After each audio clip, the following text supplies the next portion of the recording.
When the police stop you, they're not looking at you like a black kid, right? Even though you identify deeply with them, their culture, you still can never really have their black experience because the world doesn't see you as black. So just leave the word alone. Hey guys, I'm here with my friend Danny today, and we are going to be talking about the N-word. It's a touchy one, but you know, Jesus will take the wheel, so let's go.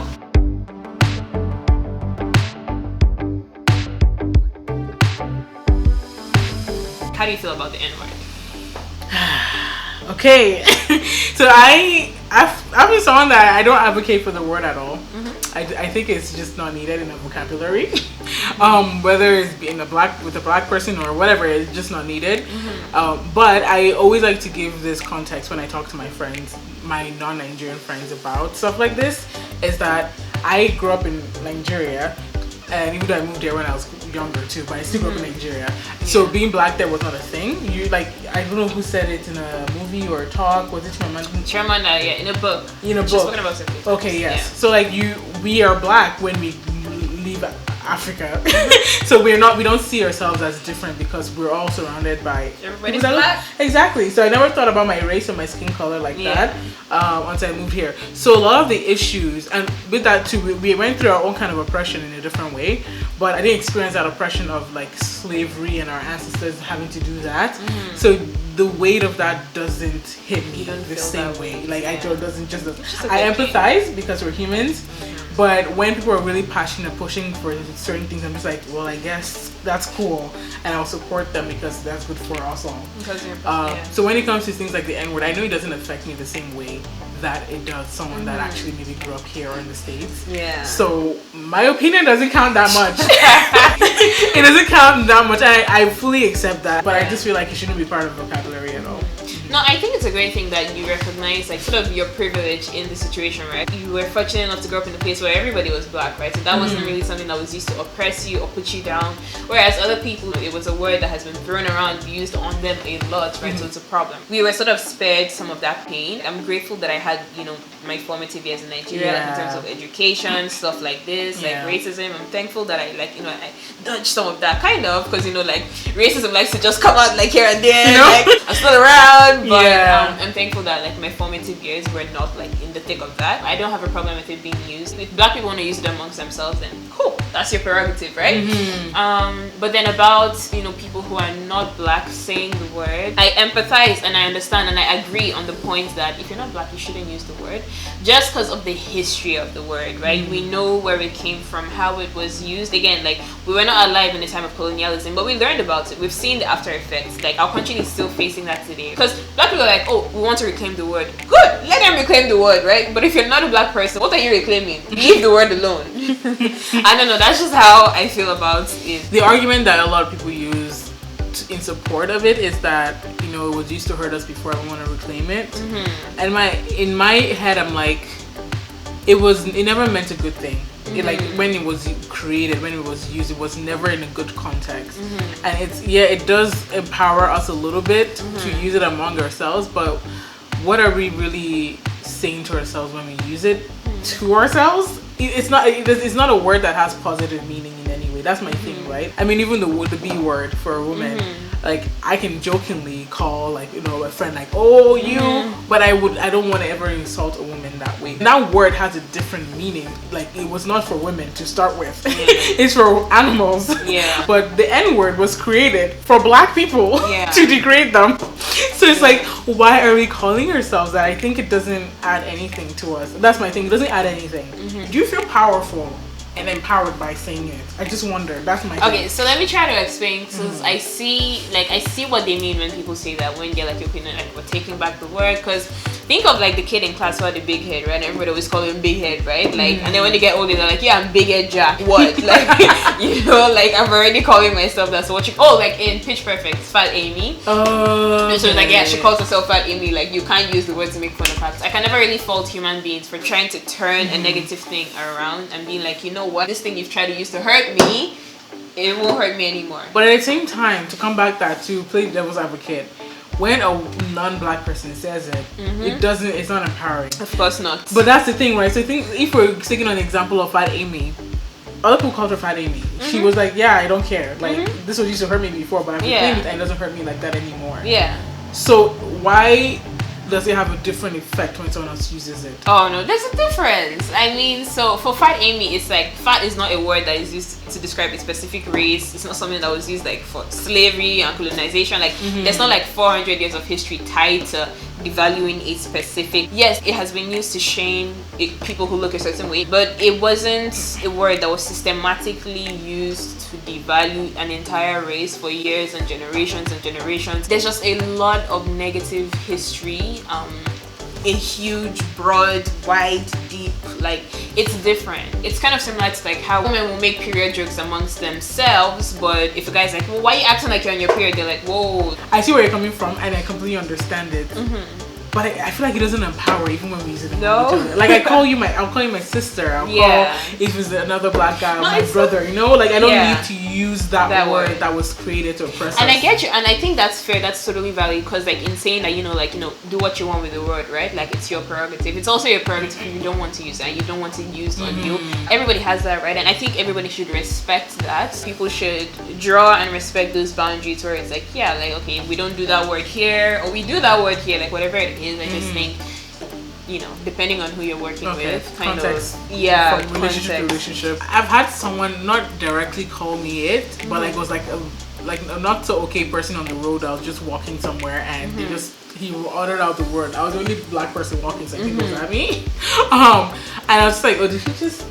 I'm like, okay. Yeah. And then I moved on in my life. Yeah. So it doesn't hit me. It just doesn't hit me like that. So if it comes from a white person, I don't agree that they should use it either way though. I don't think they should, but it doesn't affect me like that. One nuance with this word is sometimes they're like, oh well, if you're white, don't use the word, but if you're Latino, you can use the word, or if you're Asian or if you're brown. Here's why I don't give an exception. Yeah. Because black people are honestly on the bottom of what they call the totem pole or whatever they call it. We might be in solidarity with them in some aspects, but when it comes to for like getting ahead in life, they have no problem pushing us to the back. So I think there's no exception because we would be used as a scapegoat most times. So we can't create those because they're a visible minority. So that word was not created for them. I don't know if there's a slur for Latinos or even like there are little things here and there. Like, nothing like the N word, but even like Aboriginals. All those things are just. There's no need to use them. Yeah. At the end of the day, while there are a lot of races that experience racism, black people are still at the bottom. Like, black people racism is hard. And it's consistent.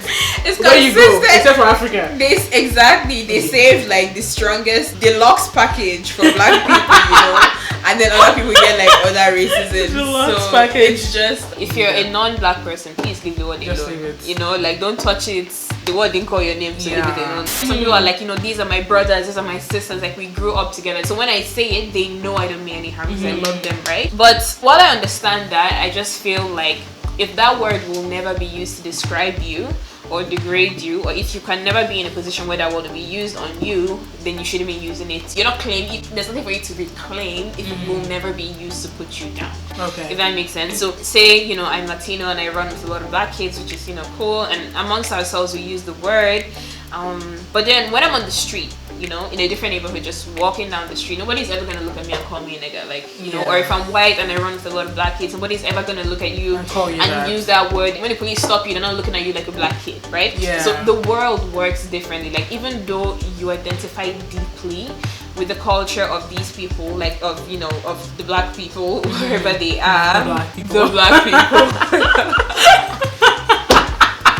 Even though you identify strongly with them, their culture, you still can never really have their black experience because the world doesn't see you as black because you're not, black, right? If that makes sense. So if you can't share the experience, then you shouldn't be using the word. You shouldn't be using the word. And that's not to make it sound like an exclusive club. Like, if you can't share this experience, then don't use our word. But you know what it is? At the end of the day, being black is it's a category the world puts you into and treats you whether accordingly. You like it or not. Whether you like it or not, right? Yeah. So I just think it's kind of a respect thing, is be respectful and understand when black people say, hey, just leave the word alone.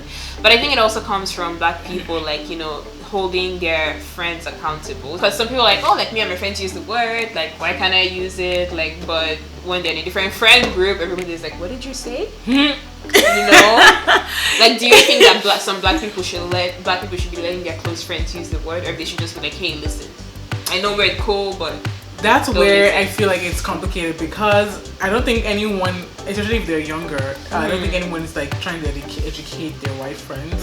That they should, like, it's not one of those conversations that you think of having as a kid, except if you're very woke as a teenager. Yeah. But like you won't, like, if your friend just utters a word for the first time, you won't, like, you're not really thinking of stopping them. Yeah. Maybe because you don't want to seem like a downer, because that could be a thing. You don't want to be that black person. Exactly. You don't want to be that black person. We all know. So you might not think of it, so you might just let it happen and just like let it slide. Yeah. And then they go into a different friend group, and then it's like, oh, but I have a black friend and they let me use it. And it's like, in that group, you might. I know, just like you said earlier, it is context dependent. Yeah. So if you use it in a group of friends that you're okay with it, don't go into another one assuming that it's fine. Yep. This is gonna get me like maybe in a pot of hot water. Maybe. Sometimes I feel like, you know, Black Twitter, sometimes I feel like we are really picky. I think it's treading on a very thin line when it comes to things like songs, because whether we stop them from recording, I think it's always dumb when they record themselves saying it, but whether we catch them saying it on a video recorder doesn't mean that they stop saying it. Yeah, they say it in their room when they're alone. And the thing too is, we can't expect people to listen to our rap songs in R&B where the word is so prevalent in there and not say it. How do we police that? I see what you mean. I think it was Trevor Noah that I had say this in an interview once. He was like, oh, this is what I'm talking about, like, oh, when I'm singing the song, like, what do you expect me to say when that part comes? He was like, have you never been in a room with your mom and the rap song came on and you had to censor yourself from saying some things? You'd be like, Lil, you can if you want to. Please expect it, Jesus, wait. Like, you would censor yourselves automatically if your mom or your grandma is there. So it's not something that is so hard to do. I think people use that as an excuse too much, like, oh, what do you expect me to say? Say nothing. That Chris Brown song, oh, when a rich wants you. Do you know what? It's one beat. When a rich wants you, babe, and your man can do nothing for you. It's not hard to censor yourself in that way. I mean, I don't know. Okay, I get it. People be acting like, you know, the English language is very, very narrow, and the words are finished, and they don't know what else to use in place of that word. I beg. Please Google a thesaurus. You find a lot of options. Man. Again, it really doesn't affect me, so I don't want to. I don't want to contribute my voice where it honestly doesn't even matter. Because if someone were to call me that right now, I'd be like the same way. You're like, okay, that's your business, and I'm gonna move. Yeah, because we've had a different black experience than some exactly. So people have had way harsher black experiences than we have. So I don't want to use my experience and make it seem like it's not a big deal. Yeah, because it is really a big deal to a lot of people. Yeah. That's a different conversation when it comes to even our experience. For sure. It just doesn't bug me, and I don't like talking about black experience that much in the Western world, because I know mine is very different. If y'all want to use the N-word and reclaim it amongst yourselves, go with God, right?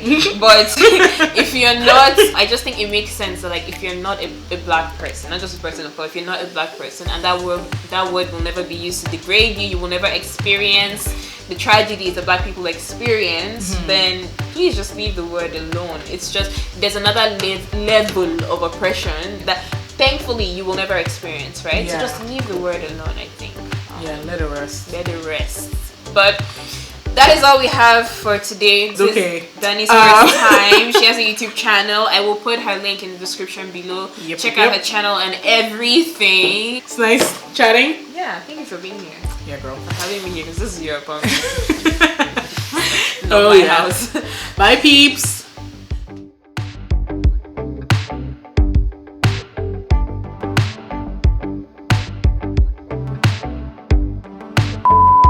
You know my laptop connects to your Wi-Fi from here. Oh my god, it does. It's so random. And it just switches to yours automatically. Wow, so you're tapping my Wi-Fi. It's not very strong, so I always have to switch it. Wow. You know what? I'm changing my password. Oh, okay. To my weak Wi-Fi.